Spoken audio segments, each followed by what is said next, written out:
यहाँ हम आपको जीवित पुत्रिका व्रत की कथा के बारे में बताएंगे। इससे पहले आप वीडियो को लाइक, कमेंट, शेयर या चैनल को सब्सक्राइब करना ना भूले। जितिया की पौराणिक कथा अनुसार किसी वन में एक चील और सियारिन रहती थी। दोनों में गहरी दोस्ती थी और वे हर काम को मिलबांट के किया करती थीं। एक बार कुछ महिलाएं जंगल में आई जो जीवित पुत्रिका व्रत की आपस में बात कर रही थीं। चील के मन में इस व्रत के बारे में जानने की जिज्ञासा हुई। वह महिलाओं के पास गई और उनसे व्रत के बारे में पूछने लगी। महिलाओं ने जितिया व्रत के विधान के बारे में चील को सारी जानकारी दी। चील ने जाकर इस व्रत के बारे में अपनी मित्र सियारिन को बताया, जिसके बाद दोनों ने जितिया माता का व्रत और पूजन करने का निर्णय लिया।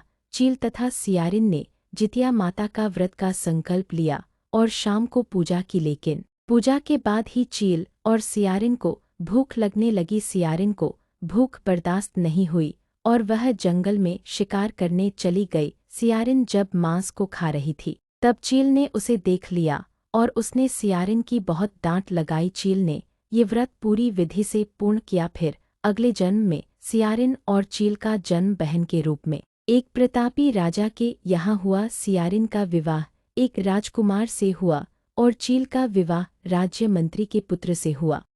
कुछ समय बीता तो सियारिन ने एक पुत्र को जन्म दिया, लेकिन जन्म के कुछ दिन बाद ही उसके पुत्र की मृत्यु हो गई। इसके बाद चील ने भी एक पुत्र को जन्म दिया जो जीवित तथा स्वस्थ रहा।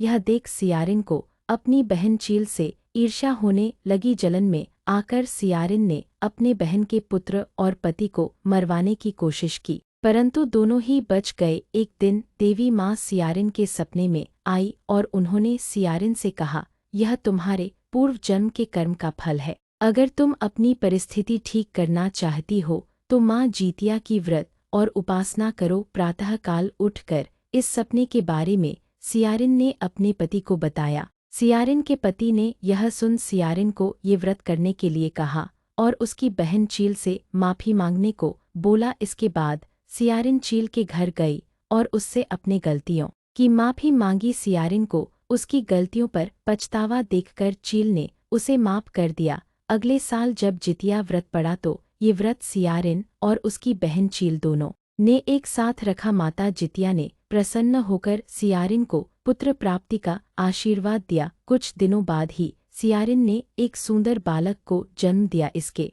बाद दोनों बहन प्रेम भाव से खुशी खुशी रहने लगी।